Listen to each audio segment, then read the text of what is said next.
couch potatoes. Oh, dude, maybe the name. That's great. Yeah, we're gonna get sued. No, we're not, dude. That lady doesn't license that fucking song. It's a gospel song, I think. You think? All right, everybody, welcome to another episode of Hot Couch Potato. My name is Brent. I'm here with my man Rick, aka Guy Nameless 99. And today, username. I think I'm gonna create my next username is gonna be Shy Tank. and I'm gonna type it into that. it's fucking genius too, man. I love that name, man. And then today we are introducing. You might have heard his name on the podcast before. Our boy Danny, aka Danny D Gaming. What's going on, Danny, man? Not much, man. Thanks for having me on the show. It's good to be here. Of course. Now, when we started this a little while ago, we went over how we got into gaming. So why don't you share with us, man? How did you get into gaming? Oh man, that was such a long time ago. Let's see. As far as back as I can remember, back in the Philippines, all the way back there. But started around 4 or 5-ish, like everybody else. Started on the Nintendo. A lot of people actually played a little bit more Mario, but for me, Chippendales was the one that actually got me started in the whole gaming thing. What the fuck? Yeah, Chippendales, man. The coolest thing about that game. Rangers. Yeah, Rescue Rangers. The coolest thing about that game. Again, it's another platformer, but the good thing about it, you can play side by side co-op with your player too. So that introduced me to another whole different world. You know, just instead of playing by yourself, you know, you can have your family member or your friend play along with you, which is just blew my mind. And just the aspect of gaming from there just kept growing because, you know, now you're role playing into this character. You're, you know, trying to find your princess or trying to find the end game, and just from there just grew. And still playing till this day, man. You're still playing Chippendale till this day? Yeah, I still play it randomly once in a while. Like, I actually purchased that little rare unicorn that is the NES Classic, and I emulated it and actually put the Chippendale Rescue Ranger game in there. The emulator is okay. or the Nintendo system's actually going for like $250 now. I think Yeah. close to $300. Yeah, Yeah. I've seen that too. That's expensive as hell. Yeah, I'm not rich. Wait, so this might be a little illegal, dude, but how did you put Rescue Rangers? Did you hack that shit or what? Well, there is a soft patch. You know, I'm not condoning, you know, piracy or anything of that sort of manner. You know, of course, but there it was basically a patch that lets you put other emulators in the classic NES. Okay, and they don't have to be official or anything like that. No, from not at all. Nintendo. They could just be off of a, not that I know, but maybe a website. If I would figure there was a guess, if there was a website out there called maybe Emu Paradise or something, you could just grab one of those. There's a possibility of that website being used. Okay. I'm not affiliated with any of these two. Smart man. He's learning to cover his bases. So then what took y'all from there? That was just your start, was just NES, and then Dude, from there it just kept growing. Of course, stayed within the Nintendo line, Super Nintendo. I got the N64 first before I got a PlayStation. And it just kept growing and growing. Just kept within the Nintendo line. Then once I got introduced to the PlayStation, I got stuck with that for such a long time.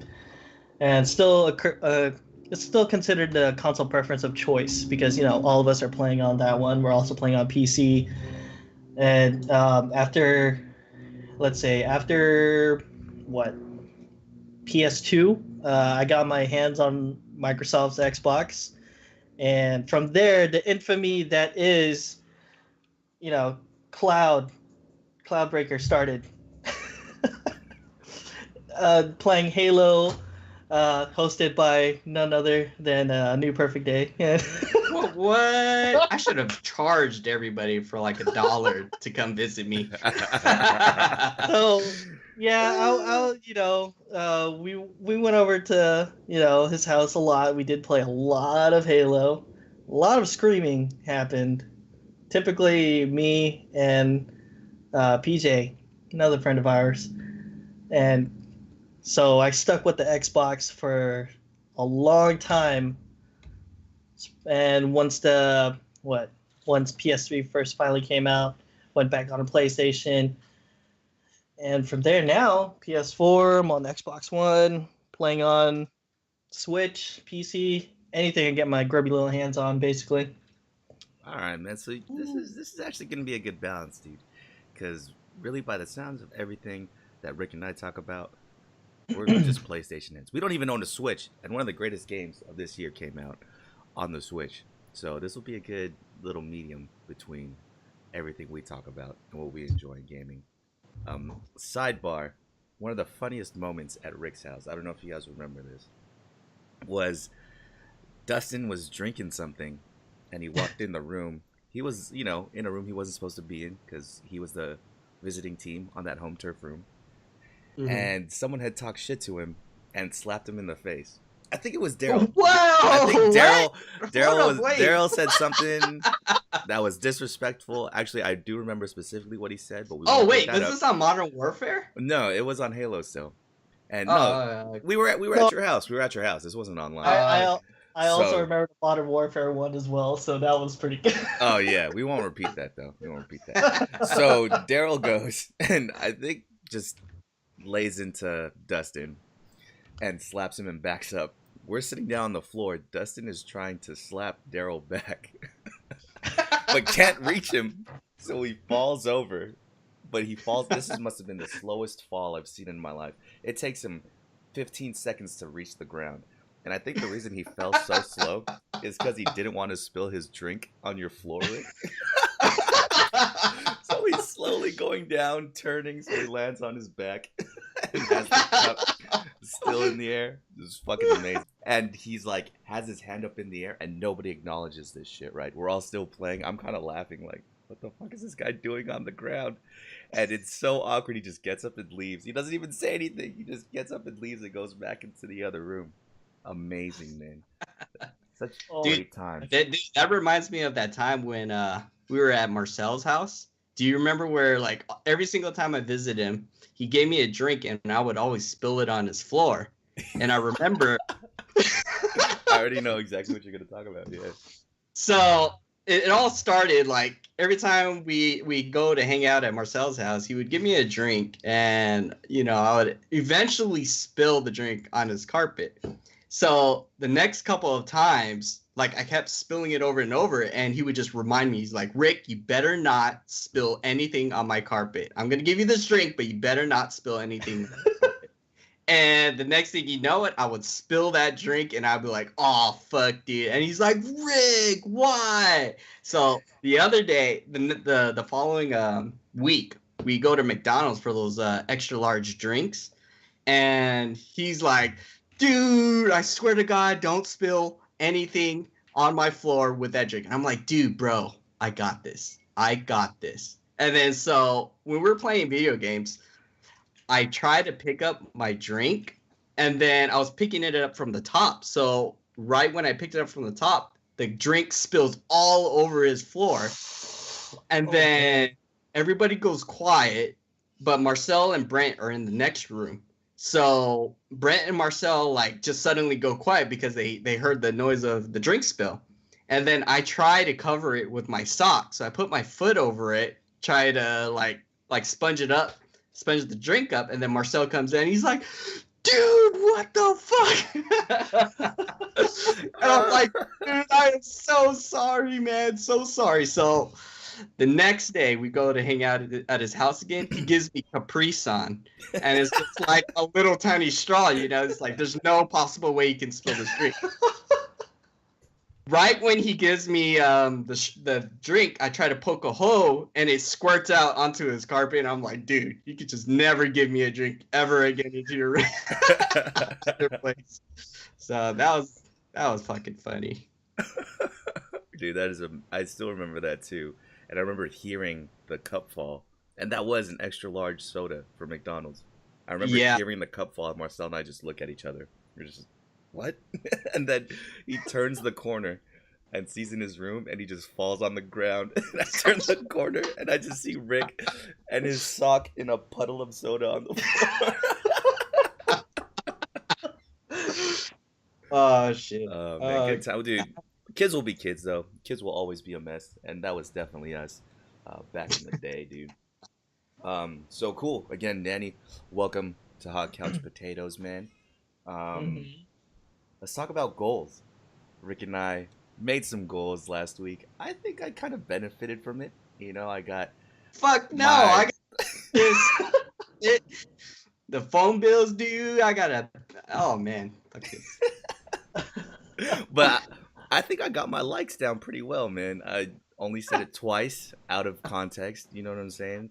Everything else was a comparison of that. So I think I'm going to keep that going. I won't count it this time. I'm definitely going to keep that going. I might even add something. But Rick, how do you feel about what was it, 475 that you got to throw in the pot, man? It's 450, my friend. So, I think I'm going to have to change my goal. I was thinking I'll limit my talking to like 30 minutes. So, yeah. Why? Why 30 minutes?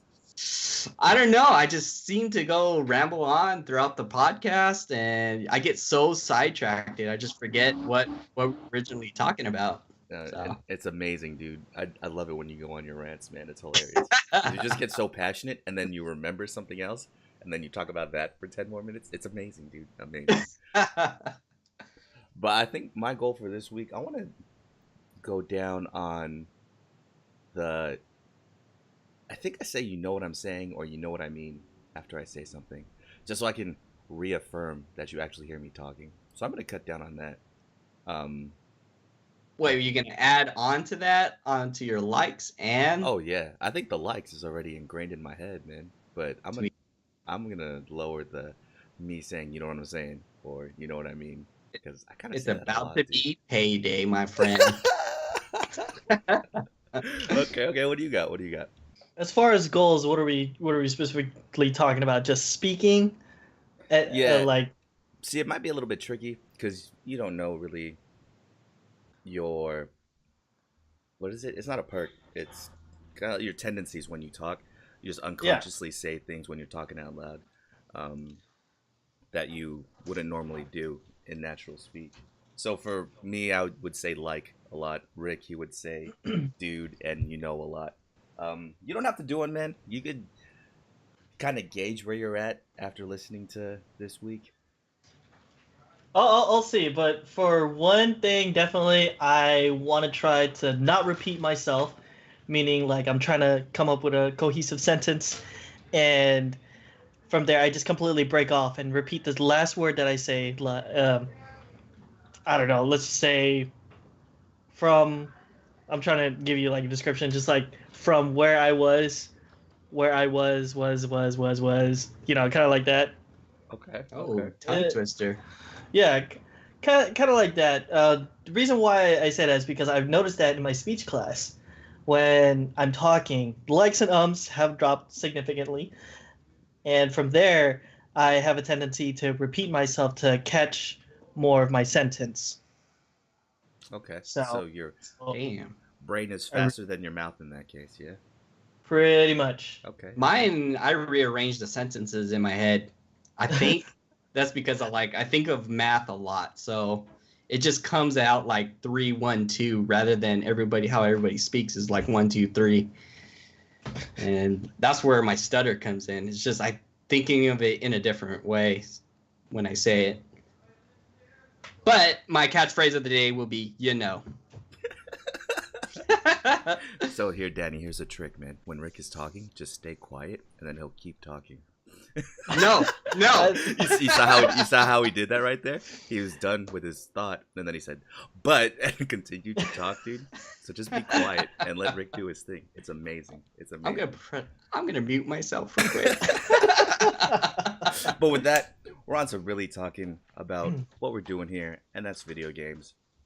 So, what have you been playing this week, Rick? actually started getting back into Final Fantasy again. Okay. I spent the day reconfiguring like all of my keys on the keyboard since I was originally on console where I use the controller, and I just said that damn fucking word again. Just relearning all of my skills and the abilities, and I'm waiting for Stormblood to actually drop, because in Final Fantasy I play the Paladin. And this is 14. 14. Yeah, Oh, yeah. 14, right? 14, yeah, the MMO. In the MMO, I play the Paladin because it's a shield class, and it grew on to me. Oh, by the way, I'm planning on getting a tattoo of a shield on my arm. It's going to be a crack shield, like a medieval shield. Oh, nice. And it's going to be a Chinese dragon crushing the shield. The shield is going to represent my endurance of life, due to the cracks and all. And then the dragon, since I'm the year of the dragon, it's going to represent my passion. Well, anyways, I got sidetracked. Wait. Okay, wait. No. You're not just going to go over that. You're not just going to go over that. You're not just going to gloss over that and let it go. We can't just let that go. The dragon is stomping on the shield? It's crushing the shield. So it's like, it's kind of, its claws is actually making the cracks in the shield. So your passion is crushing my life. Okay. That's what I wanted to get, man. Okay. I feel it now. That didn't make sense when you initially said it, but see? Keep talking, right? But see, I forgot what I was talking about. Okay, so yeah, I'm a tank in Final Fantasy.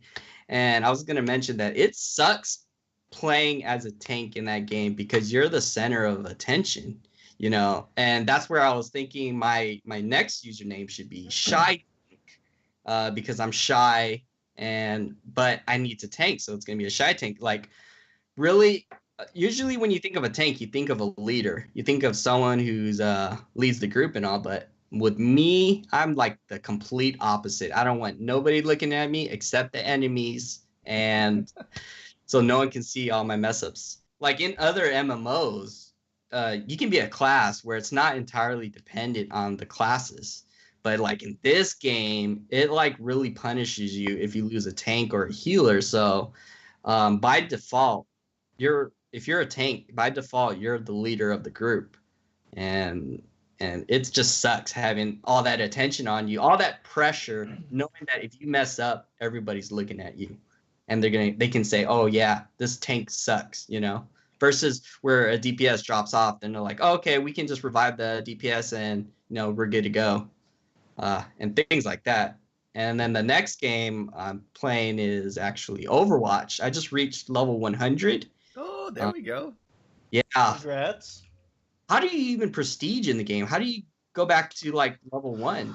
You go 101 or something? Once you reach 100, you level up one more time, and then you'll get your first star. Oh, do you get like a bunch of loot and then things like that? It's more like a pat on the back. Like, you did it. All my hard work gone. Okay, whatever. But yeah, I'm playing Overwatch. Okay, and then just you're trying to reach level cap and get that sweet loot you thought you were gonna get at reaching 100. Yeah, so I guess I have to go 101 now. Yeah, man. Well, at least you get the star. That would be, like Danny said, a pat on the back. What are you playing this week, Danny? This whole week has been non-stop Tekken. This year has been literally a fighting game year for me. Okay. Yeah, so Tekken 7 got released on the 2nd, and from there it's just been constant non-stop. I actually plan on going to SoCal Regionals this October over there in Orange County and competing. Oh, geez, do you get like a lot of money if you win? I don't know. The cash prize is out. I seriously doubt that I'm going to make it up to that high type of level, really. Currently, right now, I recently just modded my Xbox One arcade stick so it becomes universal. I can work it on PC, PS4, 360, whatever. So I'm actually using that to practice thoroughly. So plan on going to other small events, just practicing. really. So that. So how are you practicing playing Tekken? Do you just play other people online or? Usually, when it comes down to competing, go on tournaments online, go just playing ranked matches, see how it does. There is a little bit of a button delay, but at the same time, like the game itself actually gives you an input where you can bring down uh, a button delay in the practice mode, so you can get a tendency how to online play and all that stuff, and gives you more of a work down, I guess, on online. Mm. But Yeah. as far as competitive is concerned, usually when people come over, one of our friends, James, Eric started playing. Who else is playing? Bruss is playing. Mark's playing. So whenever they come over, we play consistently, constantly. Even before Tekken actually was Injustice 2. I completely delved into that one myself, and still, I'm bouncing off both games right now, and it's really hard. So Really you're fun. playing It's really Tekken. fun. Have you always just been playing Tekken? Is that why you? That's was my next question was. Like you said, this has been a year for fighting games. Why Tekken over Injustice? Well, the thing is, I actually picked both. Tekken is more my 3D fighter. Injustice is my 2D fighter. Okay, okay, that makes sense. Yeah. Because you can So, move laterally in Tekken, right? yeah, You can move up and yeah, down and dodge attacks that way. Okay. yeah. And I've heard of that. In fact, I played Injustice 2 a little bit, and there is a setting where you can put delays on your inputs just so you get acclimated to the timing for when you are online, which is kind of Yeah. crazy to me. Because why would you do that when all the major tournaments are offline anyways, right? They're LAN. So that's kind of hard to do, isn't it? Unless you play the tournaments with that delay as well. Well, at tournaments, no, there's not going to be a button delay, of course. You're going to be playing like right there live in person. So with the button delays, it's more just for online. Online's more not really, I don't want to say frowned upon, but at the same time, it's not really taken seriously. But at the same time, with online competitive, you get a little bit more exposure from other players. Let's say you're picking up this character. You play the same character over and over again. You think you got a handle of things until you meet somebody else that's playing the same character and you learn new strings from your loss. So it's just from there you grow your that's what do I call it? Your book of understanding, really. I don't Hmm. know. Well, So yeah, I guess what I'm asking is, would you play in that live tournament with that button delay on? oh no, definitely not. Really? Even though you're playing with it so much? Are you playing Uh with it on when you have Russ and Eric and them all over? I don't know. When they're all over, we're just playing, just no button delays, no nothing, just straight right into the right Okay. into the fight. Yeah, that's good then. Yeah, but the button delay, all it really does, just a slight millisecond of delay. Specifically in fighting games, if you don't hit that button, then you're just gonna drop your combo, then leaves you open for a juggle and all the other stuff. Hmm. Hmm. Yeah, so that's actually a crazy option that they've entered. That game companies are actually thinking, oh, hey, our games we playing online a lot. We know it's not going to be the crispest connection on everything. We might as well let you play offline with that same delay that you would be experiencing online. So in my mind, how would you even think of that? Why would you even think about putting it in the game? I think is genius. So that's just interesting thinking about people who are really trying to make money off the game, whether they're going to play it at those tournaments with that delay or not. Um, it just blows my mind how that's even a feature. But yeah, so Tekken 7. Anything else? From there, man, just playing constant Overwatch, just like Rick. Just barely made my first 100, got my first star on PS4, Okay. but Woo on woo. PC, it's a different ball game too. Just barely made 50, and it's not. I don't want to say it's not doing too well, but I'm getting the hang of it.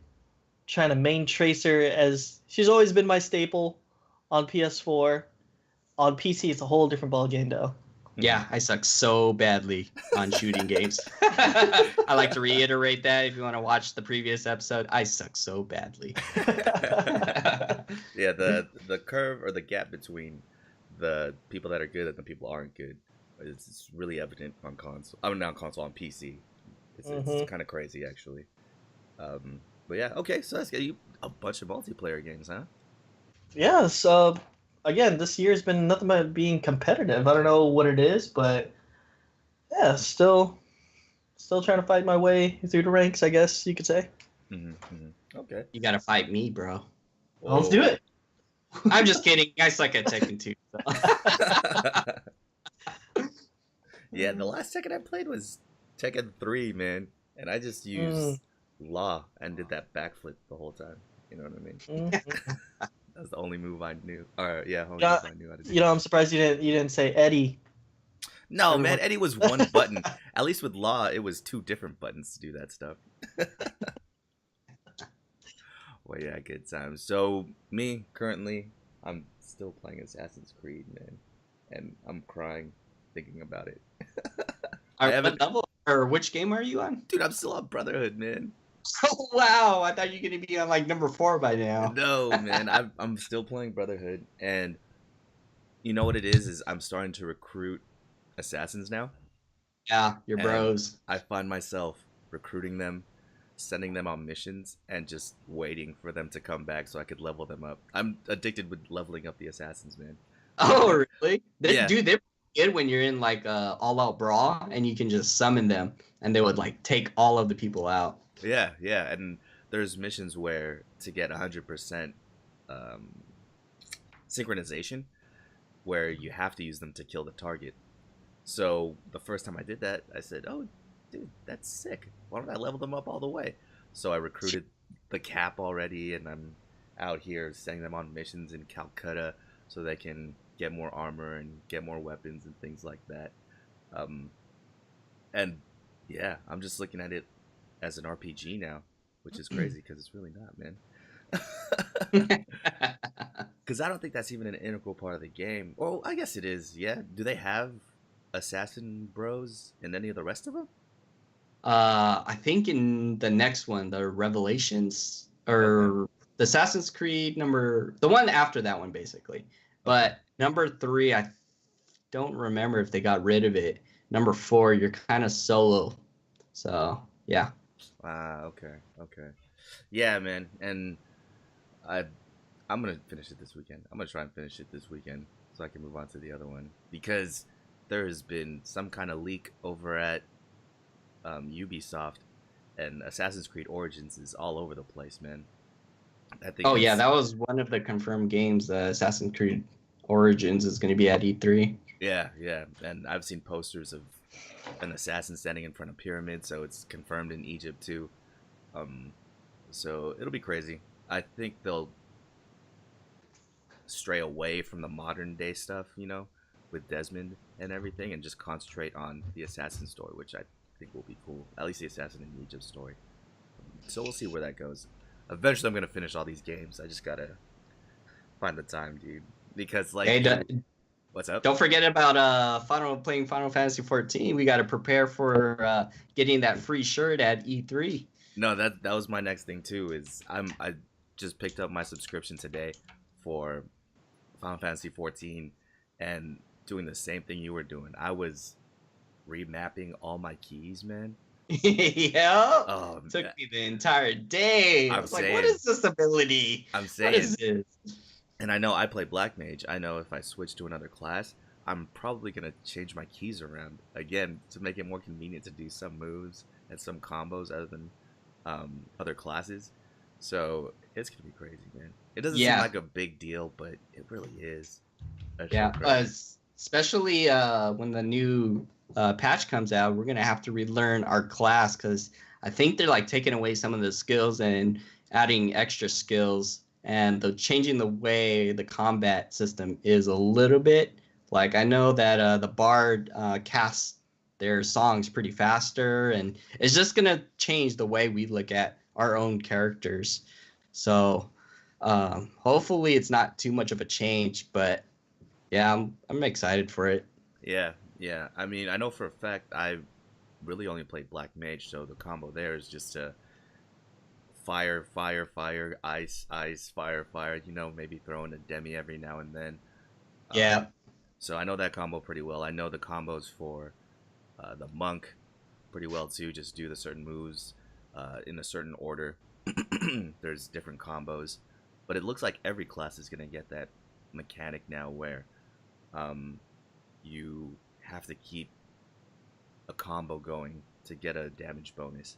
So I think that'll be cool. Hopefully, it won't be too linear. Where at the end of the day you're just looking at a spreadsheet and pressing buttons on your spreadsheet to make sure that you're doing the right combos at the right time to do the right damage. That's what I was actually gonna look up. I'm like, oh, I might have to look at those spreadsheets, but maybe Yeah. I'll invent something because I remember when I started playing a long time ago, there was no spreadsheet, so everybody was doing their own thing, and you're unique doing your own thing. But now it's like everybody optimized Exactly. each class with Exactly. a spreadsheet, and I'm like, fuck, do I have to follow this? It won't feel like tanking if I have to follow a tanking guide. Exactly. Yeah, it'll feel too systematic.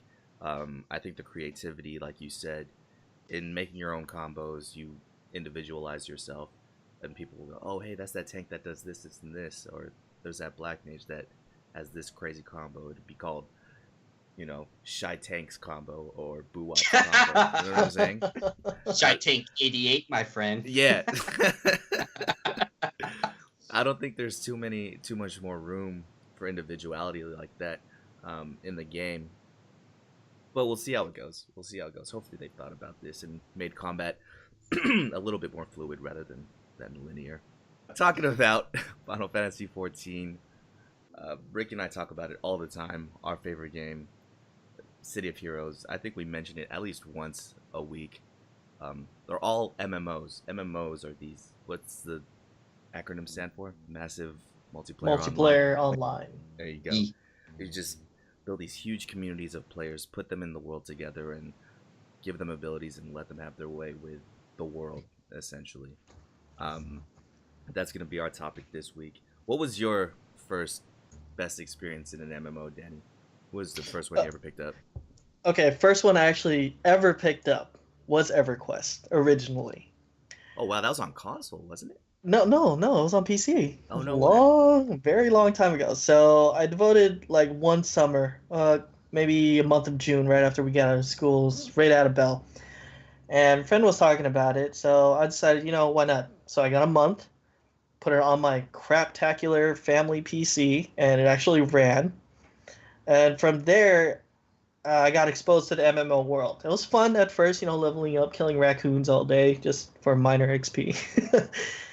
And from there, I kind of just dropped out of the map. After that, later on, I met Rick through another friend of ours, through Eric. And we started playing a game called Conquer Online. Woo! This game, off the bat, threw me off because it was a bird's eye perspective.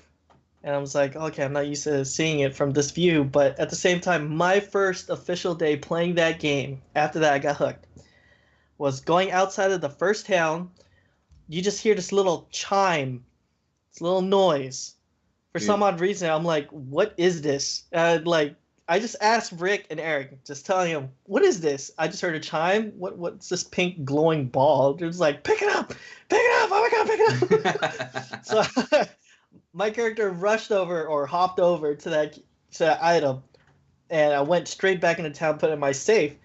After I actually picked it up, there's like 2-3 other NPCs or other people went over to my area. I'm like, I don't know what's going on. What the hell did I just put into my safe? So from there, it was just, what did I pick up? Apparently, it was called a meteor? If I can remember correctly? Yeah, that was one of them. Meteor. Yeah, it was. I remember the chime. It was like embedded in my soul. Dude, we play that game so much that, oh man, every day when I hear a chime just outside of the game, like I would literally, like my heart starts racing and I start looking, thinking there's a meteor in real life. But oh my god, we play that game way a lot. Okay, so during this time, yeah, the meteors were highly sought after.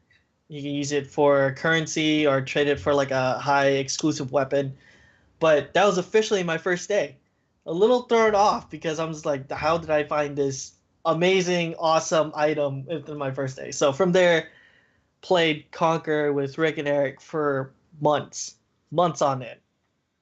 So we're like going around actually mining for ores, which took forever. We all took turns.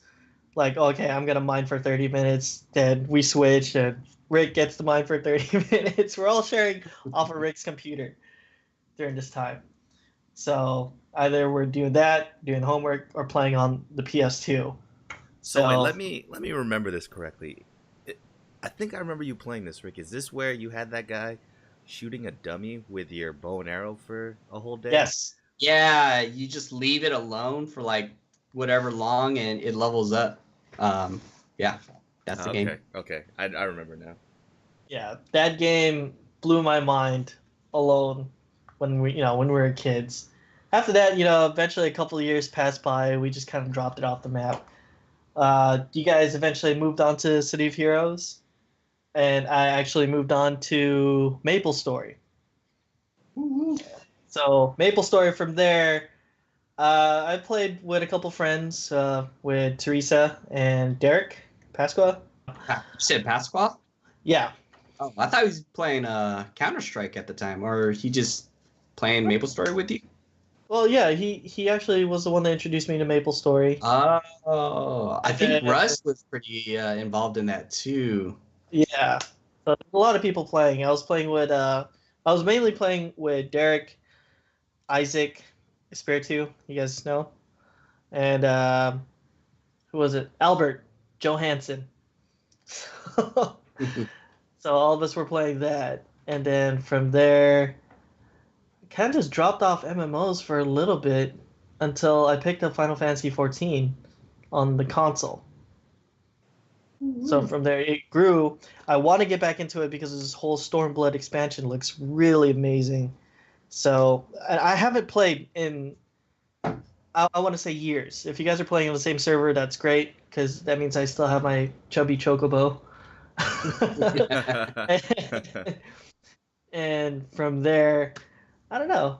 That's my MMOs history, and that's the MMOs that I played so far.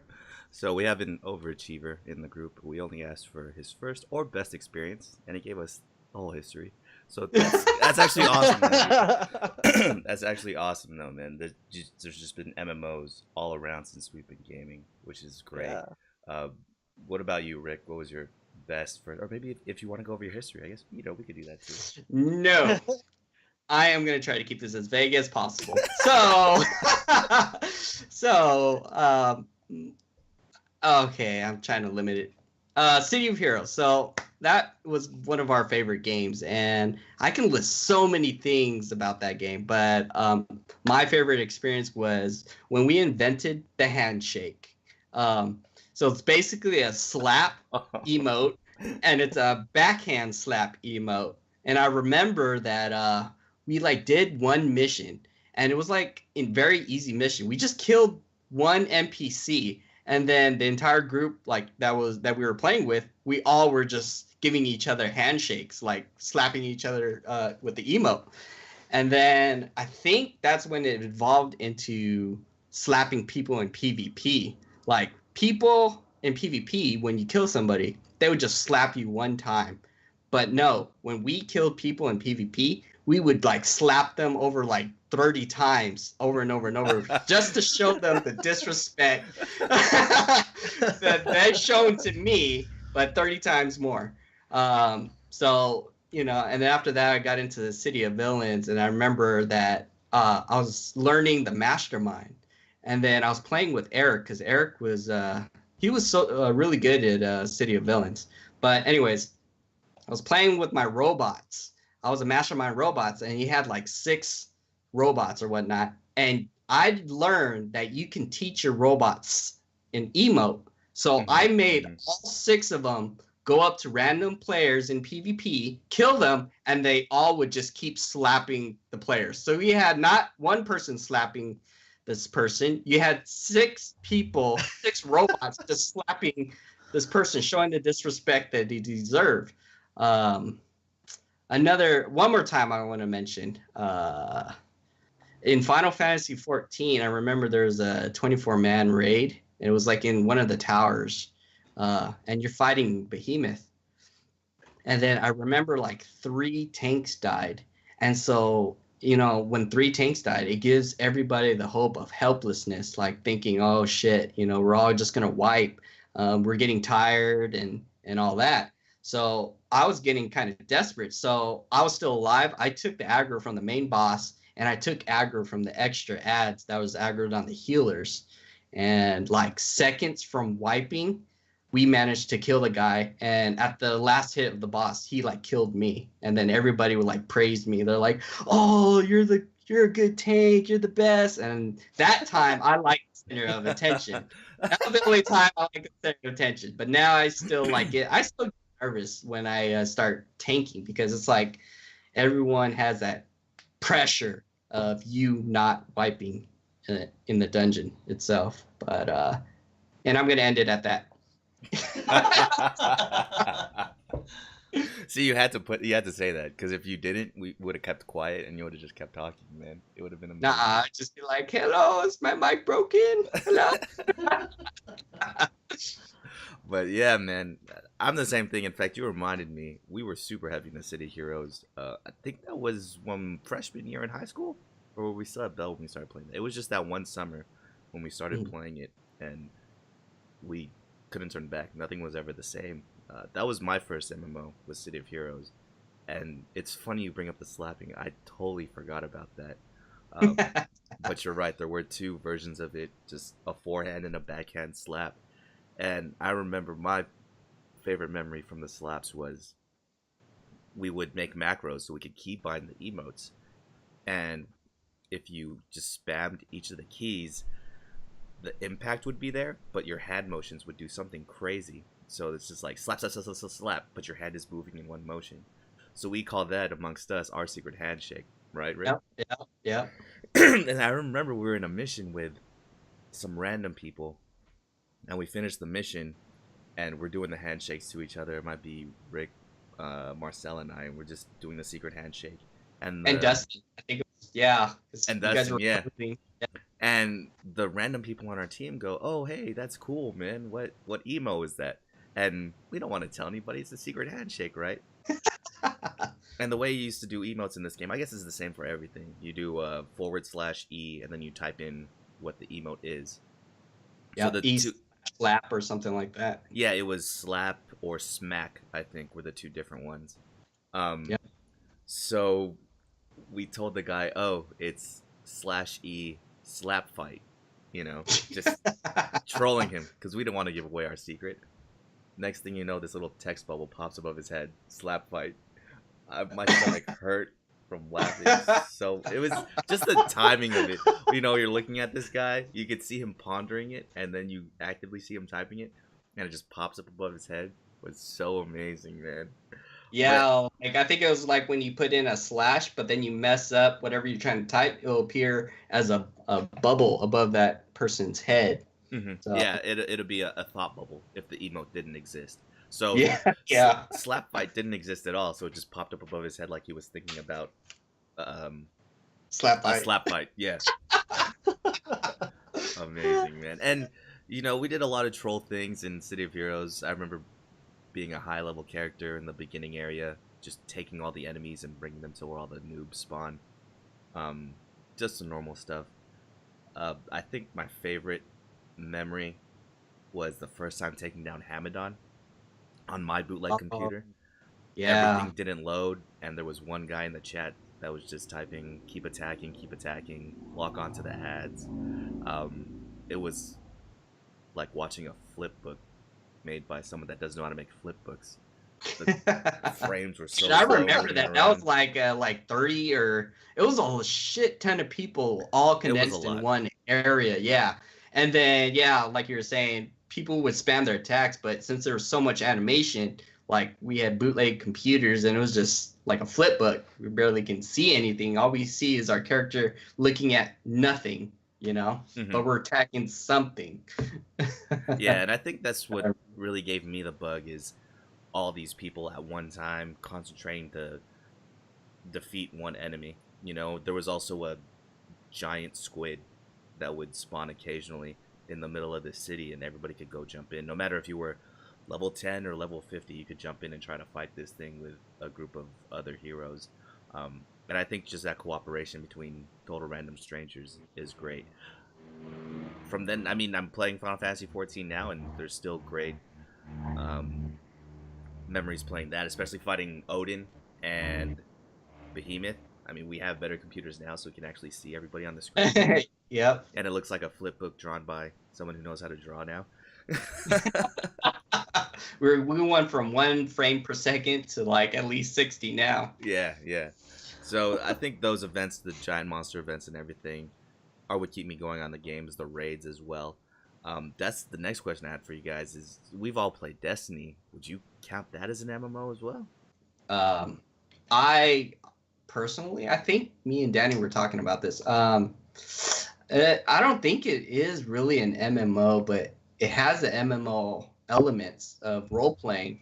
It's missing the community where you actually see the community. I know it has a huge community, but it's just restricted that community to what, like it was like 6, 8 players on the map at a time, and it was hard to team up with other players without having to go onto a website to be able to, team up with these players.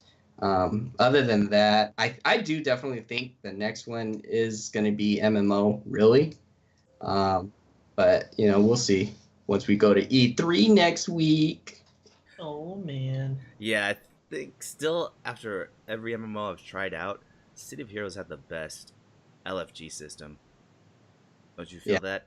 You could search for a certain class, search for a certain level, search if people were willing to group or if they didn't want to group. Either way, you had your search parameters there, press enter, it would bring up everybody on that server.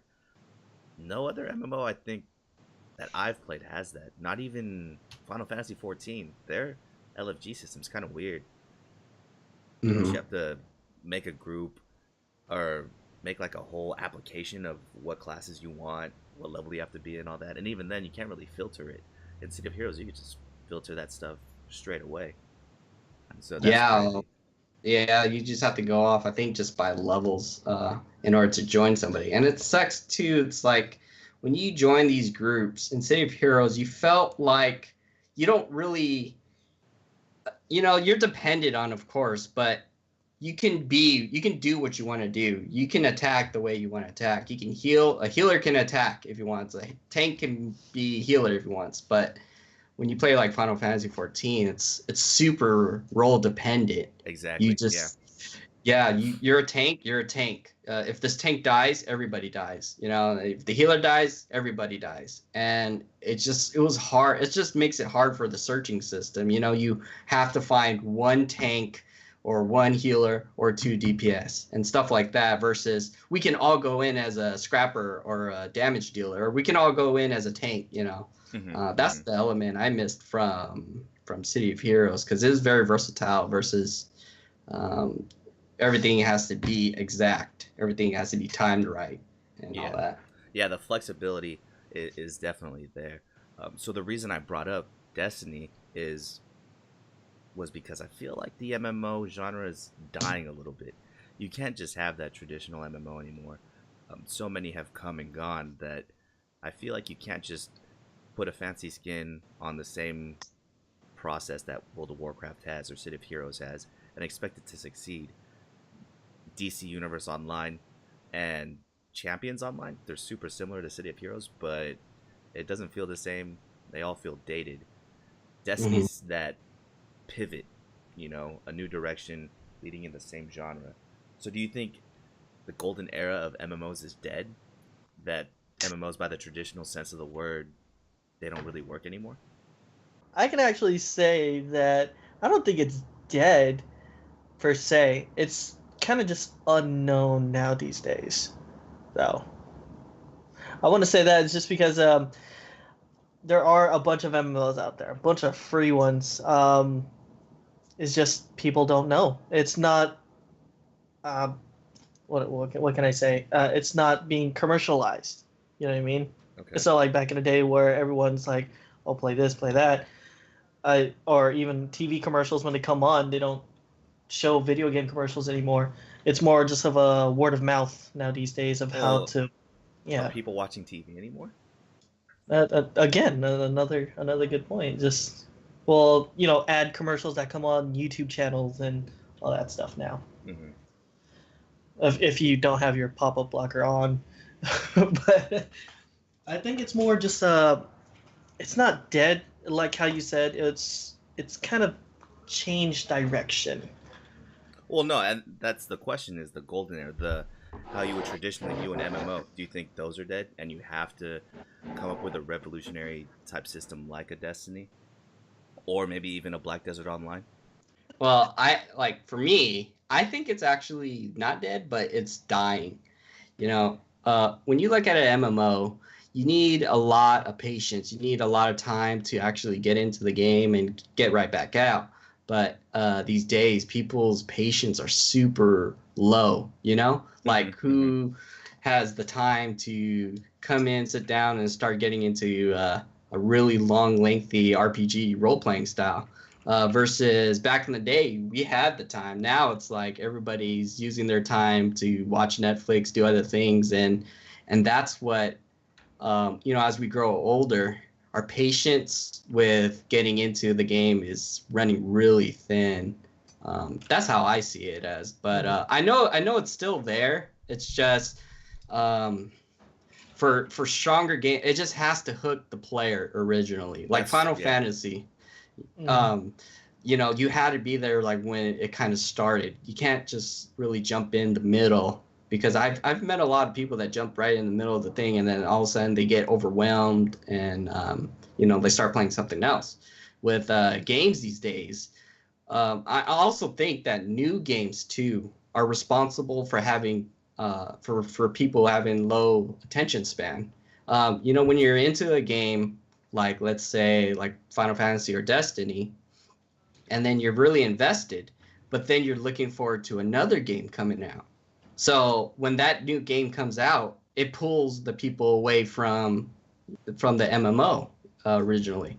And then you have another game releasing a month later. So it pulls them from that other game that they just transferred to, So I think it's really involved with how people view MMOs these days, which they're not really invested. They want to save their time to play all these new games that are coming out. That way they only have a couple of hours to play each day. MMOs usually take like 3 to 5 hours plus if you want to get invested in that type of game. And I think I'm on the same lines that you're with. People's attention spans just aren't with it anymore. What I think people are losing track of, or developers are losing track of, is that moment. That moment of excitement, the moment that you look forward to play that MMO. For example, Danny said earlier, the first time he played Conquer, he found that meteor, and that gave him that feeling like, oh man, what did I do? What did I find? It just got that much more exciting for him. If you can give a person that feeling and maintain it as you go along, then an MMO is golden. But if a player has run out of things to do, hits the level cap, and there's really nothing special, or the end game is lacking, you're dead in the water. And I think people are just coming out with MMOs just to come out with MMOs. The market's been oversaturated. There's all these free ones now. Terra, you gotta help me with free games. Yeah. When I played like Terra for a bit, like I really enjoyed that MMO, but like you said, I didn't really have the incentive to keep going further. Like that's what it even is, though the game is like, it got really good reviews, but since I wasn't there from the start and I had no incentive to keep going, I just kind of just dropped it. Same with Blade and Soul. That was the other one. Yeah, that's the other free one I'm thinking about too. And the same thing, there were pay to win essentially options, but it just didn't have that event or that thing that happened in the game where you looked forward to going further. You know, City of Heroes definitely captured that for us, and it's not like we're opposed to grinding. Rick, you play farming games. You know what I mean? So you love the grind. It's I'm not a master farmer, sucker. and it's not as if we're opposed to grinding at all. It's just that little incentive, that little spark to keep us going and to recreate that as time goes on over and over, whether it's through expansions or little things here and there that you wouldn't normally get until you reached a certain place in the game. So that's in my mind the original sense of MMO, what we thought about it, or what we picture in our mind what it is, like a World of Warcraft or a City of Heroes or a Terra. Those I think are gonna start to get phased out, and I honestly think Destiny's the future of it. It brings the right pieces from MMOs over and just flips the whole script on its head. So I think it's gonna be wild. It's gonna be cool to see as us we play a lot of MMOs. We love community gaming. I think it's gonna be interesting to see where the genre goes in the future for sure. Yeah. Like I was watching this anime, and it's kind of like a MMO RPG or whatnot. And I was thinking that our future is going to be similar to theirs, where you have a card and you can and this card has your character's info, and you just you get it read or scanned, and then your character goes into the game. And I think that's what our future is going to be, something similar to like that. You can easily get into the game. You already have your character, and you just like Destiny, you just have all your stuff loaded onto that card, and you can just easily get in, easily get out. So yeah, it'll be crazy. The future of gaming will be insane. We probably can't even imagine what it's gonna be like. And speaking of the future of gaming, E3 is officially here, man. We had the first press conference today. EA started the show out. Of course, they showed a bunch of sports games. I won't go into it too much because Danny hasn't seen it yet. But the countdown is still on. For us, at least, we'll actually be attending this year. We'll be there on Tuesday. So how many days is this? 2 days. 2 days, man. 2 days. 2 days from now. The countdown. We started the countdown, I think, at 18, and now we're down to 2. Time is just flying, man. Oh my god. Yeah. So we're getting old. Rick and I have we've reached our quota about talking about how old we are for this episode. We got to mention it once every episode. So Rick and I have already discussed a little bit what we want to see at E3, as far as things that we know exist. What do you want to see out there, Danny? What do you want to get your hands on?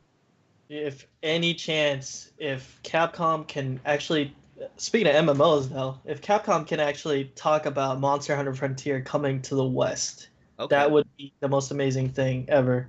And I would play nothing but that forever. Is that still on Switch or 3DS? Yeah. No, Monster Hunter Frontier actually is a MMO. Oh, really? That is only in Japan. Well, no. Is it going to be on 3DS or Switch? No, it's going to be on... well, supposedly, hopefully, it might come out on PC. But there is going to be a Monster Hunter Double Cross, the new one that's going to be coming out on Switch in Japan in August, I believe. Okay. August or September. I'm going to be porting that one. Such a huge Monster Hunter fan. Easy 400 plus hours. Easy.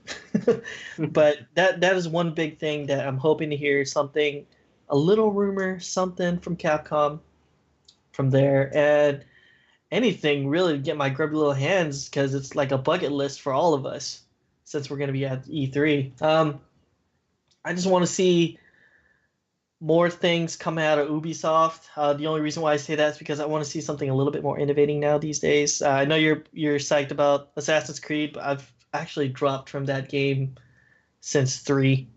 But other games, man, Atlas, they are going to be coming out with a Persona game for the Switch. Probably, hopefully, get to hear more stuff for that. More third-party support for the Switch. That's one thing. Because right now, my library consists of 3. And I'm hoping it grows by the time the end of the year rolls around. Want to hear more stuff from Xbox. The Scorpio is coming out, and supposedly this whole premium console is going to be the new thing. And I got to see the price point. I got to see what they have to offer me, because right now my Xbox, literally the only use for it is Killer Instinct, and that was What? a launch title.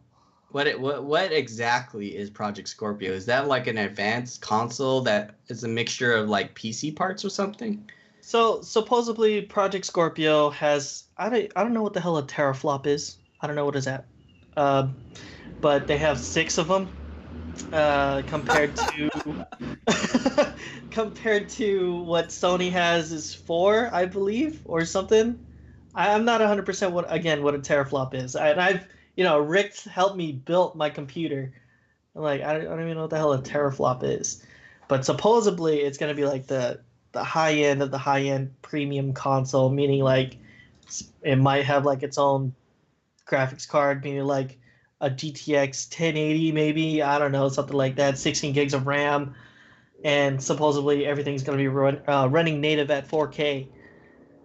But again, I'm not 100% on it. The only reason why is because my console again is I bought it for Killer Instinct.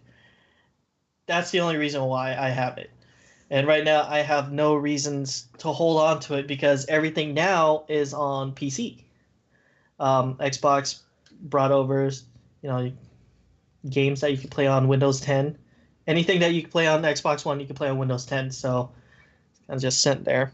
So I'm hoping. Wait! You can play any Xbox One game on the Windows any. right now? Not any. There's maybe 16 or something. It's only a handful. It's not. Yeah, it's only. You're about to blow my mind, my friend.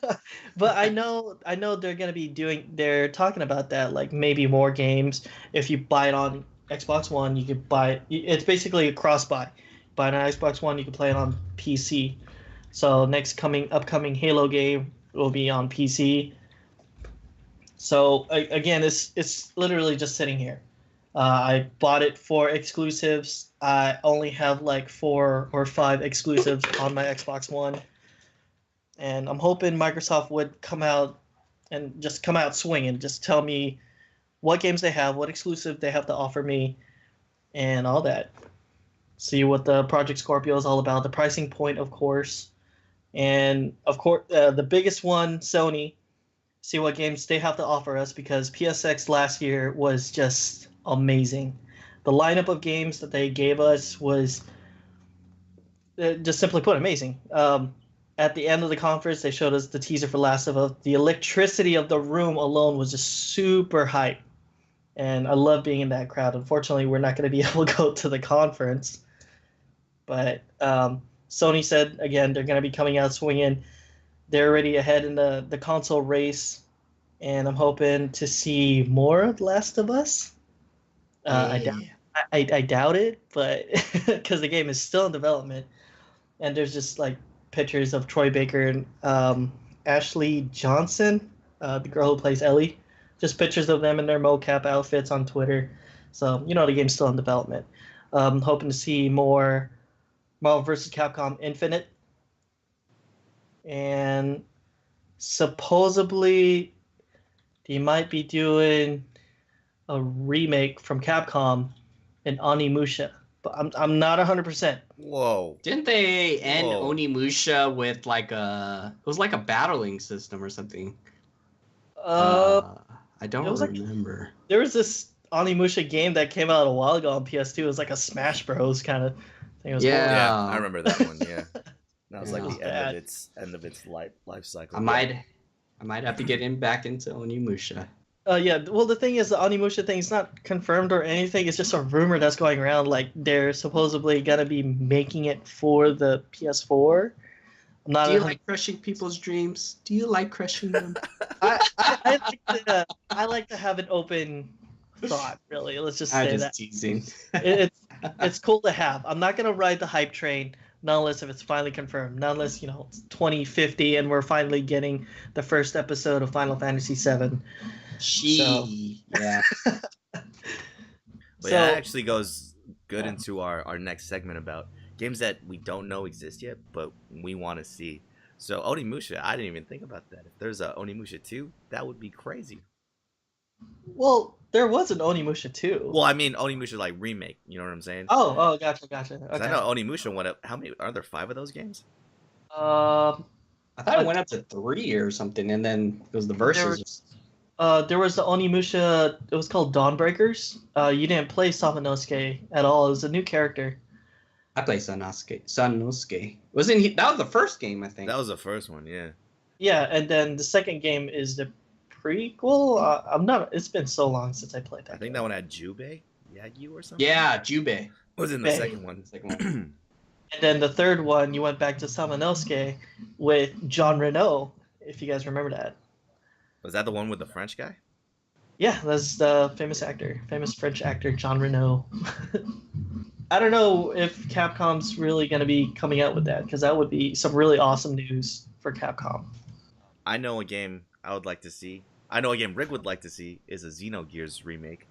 Yes, please. But I don't think that would ever happen. But I would pay like $1,000 if they released that game, because it is my all-time favorite. You know, it's filled with. Oh, I said, you know, it is filled with so many adventures. I just caught it, so it's filled with like a lot of twists and turns. You know, in the game, and it makes you always feel like you're the underdog against all odds, and you're like chased, or you have to go through the level fighting all these tough opponents. And I guess it's like that similar feeling in Gundam Seed if you watched it, where they're like they have no time to rest. They're always on the run, or they're always fighting stronger opponents, you know? Mm-hmm. But yeah, that's the game I really, really want. Mm-hmm. Couple dreams I have for E3 or Grand Theft Auto 6 for sure, man. I want to see. Did you hear about the blogs going around about that stuff? People making up fake blogs of Grand Theft Auto 6. Oh yeah, I don't pay attention to that, dude. I'm only paying attention to E3 and if they release Grand Theft Auto 6. So that's one of my dreams, man. If they announce Grand Theft Auto 6 at E3, that would be crazy. I mean, are the rumors substantial? Are they for any reason, or is it just people with their clickbait? You talking about the Grand Theft Auto stuff? Yeah, the rumors. Yeah, it was just made up stuff, but I don't think that's even on the rumored list to for E3. Yeah, see, so I'm not paying attention to that shit. It's in my dreams, man. My dream is to watch TV and have someone from Sony say, "Hey, Grand Theft Auto 6 is coming out," and that would be amazing, dude. You never know, actually. That's what if true. they like blow everybody's mind saying Grand Theft Auto 6 is going to take place in, I don't know. Yeah, Where would it man. take And place well, in? the dream for that one is you could go to all three cities, right? You could go to San Andreas, Liberty Oh, City, that'd be great. and Vice City. How crazy would that be, man? That would be awesome. Yeah, that would be the dream. That would be the dream. Another one I'd want to see, my favorite game growing up, Brave Fencer Musashi. If they did a remake of that, oh, dude, Oh my god, that would be awesome. that would be that would be real awesome, awesome. man. Never heard of that. What is it called? It's called Brave Fencer Musashi. Brave Fencer. Yeah, and the only reason I bought it was because it came with a demo disc for Final Fantasy VIII, I think. And I never played the game after I bought it. It took me a year to actually play it. And it's this action RPG that's just super good, man. If you can find it somewhere, Rick, definitely play it. If they remake that game, all my dreams will come true. It's by Squaresoft, the same people that made Xenogears. Yeah. Well, Before they became Square Enix, I think. Yeah, well, it's not an RPG, it's an action RPG. So you're actually running around in the world fighting stuff with a sword. Yeah, exactly. But that game is great. And then the ultimate dream, I guess, is City of Heroes coming back. If someone at a PC show says City of Heroes is coming back, then I'll like jump off a roof. I don't even have to witness it coming out. I'll just jump off a roof, dying, knowing that City of Heroes is gonna come back, dude. I'll be fine with that, man. Yeah, same here. There's like so many memories. I can go on with so many things that we've done together. It's like basically we grew up learning to play MMOs that way. So Yeah, and we learned how to socialize, I think, a little bit better throughout that shit too, right? Yeah, because I didn't want to talk to anybody in games. But actually, you know, that game, people were acting like real heroes. You know, they're really role-playing their character. I just remember this one scene, like, I was, like, getting overwhelmed by, do you remember the Rick D monkeys? Yeah, yeah. Yeah, back then I wasn't really level 50. I was close to it, and I was in this area where there was like a ton of them, and I was getting overwhelmed. And these two heroes came out of nowhere, controlled the aggro, and helped me kill all the monkeys. And then from that day on, like I joined their group, and their group was like number one at the time in that server. And then they made a group of like prestige, honorable, like the world's strongest guild, basically. Mm-hmm. And they personally invited me to join along, and I was like, man, I felt really accomplished joining that guild. I remember I was in a guild for a long time, or a super group as it is in City Heroes. I was in a super group for a long time, and I was so active. You know, we were playing really that whole summer that I out leveled all of them. So I went back and started helping people out to level up too, right? Yeah. And then one day I got recruited by another super group that had people that were level 50 already. And I had played with them a couple times, and they were like, hey man, you should just join us. You aren't playing with your regular super group, why don't you play with us? So I was thinking about it. It really wrenched at my soul. It took me a day to think about it. And finally, I quit my old super group and joined the new one. And it was great. I reached level 50 and all that. Maybe 2 or 3 days later, I get a private message from the old supergroup leader that's just a sad face, and I felt so bad, man. Shame. I know. Shame. I know. I felt so bad in a video game, dude. It was crazy. It was crazy. But that is the dream. That is the most ultimate dream. Is Brave Fencer Musashi remake. City of Heroes is coming back. Grand Theft Auto 6, you can travel all over the world. Like I said, I'll probably jump off a roof. I won't even have to play those games. Just knowing they're going to come out is going to be wild. Yeah. But E3, man. E3 is here. Next week, we will be back with an E3 review. Hopefully, we're not too exhausted or too hyped out from it, man. And next episode, we're going to talk about all the experiences we've had, all the games we played. I might not be here. I'd be still on the ground off of that roof since they're gonna announce the game I want. But yeah, man, that is us for the week, man. Thanks, Danny, for joining us, man. Thanks, Rick, for inspiring me to get a new microphone, dude. It's a good time. Good time. But yeah, we'll catch you next week. Rick, let's get some words of wisdom. I got beans, greens, tomatoes, potatoes, hot cow, potatoes, beans, greens, potatoes, hot cow. You name it. All right, guys. Peace. We'll see you next week. Later.